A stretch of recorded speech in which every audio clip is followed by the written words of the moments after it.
Akıl Bakbatı kanalında size hoş geldik.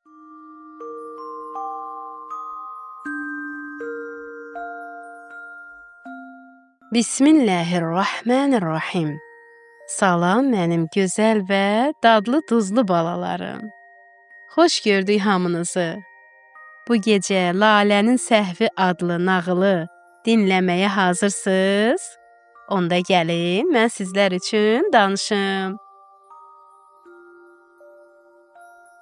Gözəl bir bahar günü Lalə balaca çantasını çiyninə alıb anası ilə birgə evlərinin yaxınlığındakı parka getdi. Lalə yelləncəkdə yellənməyi, sürüşkəndən sürüşməyi və uşaqlarla dostluq etməyi çox sevirdi. Anası parkdakı oturacaqlardan birində oturub kitab oxumaq istəyirdi. O Laləyə dedi: "Əzizim, mən buradayam. Sən uşaqlarla doyunca oyna, amma gözümdən uzaqlaşma, yaxşı?" Lalə dedi: "Yaxşı ana, söz verirəm." Hər şey yaxşı idi. Lalə bir neçə uşaqla oynamağa başladı. O anda parka yeni bir uşaq gəldi. Onun adı Rəna idi. Tezliklə onlar dostlaşdılar. Bir neçə dəqiqə sonra Rəna dedi: "Lalə, gəl sənə parkın o biri tərəfində gözəl bir yer göstərim. Orada bir dayı şar satır. Gəl bir yerdə alaq." Lalə dedi: "Ay, doğrudan?"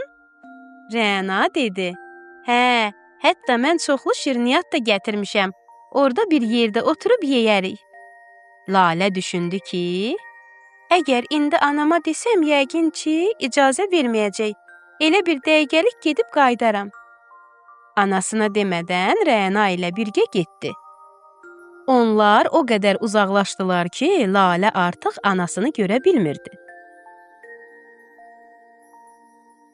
Bir neçə dəqiqə sonra Lalənin anası yadına düşdü. Qorxdu, ətrafa baxdı. Hər şey ona yad gəlirdi. Artıq sevincinin yerini qorxu tutmuşdu. Rənaya dedi: "Mən geri dönməliyəm. Anam dedi ki, uzaqlaşmayım." Rəna cavab verdi: "Ay səni, ha, elə bil körpədir." Amma Lalə dedi: "Mən sadəcə anamı çox sevirəm və onu narahat etmək istəmirəm." Lalə darıxmış halda sürətli addımlarla yeriməyə başladı. Parka çatanda gördü ki, anası təşvişlə parkın ətrafında qaçır. Anası qızını görəndə onu qucaqlayıb dedi: "Lalə, niyə xəbərsiz getdin? Mən çox qorxdum." Lalə utancaq baxışlarla dedi: "Ana, bağışla, mən səhv etdim. Daha heç vaxt tanımadığım biri ilə getməyəcəm. İstər mehriban olsun, istərsə mənə şirniyyat versin."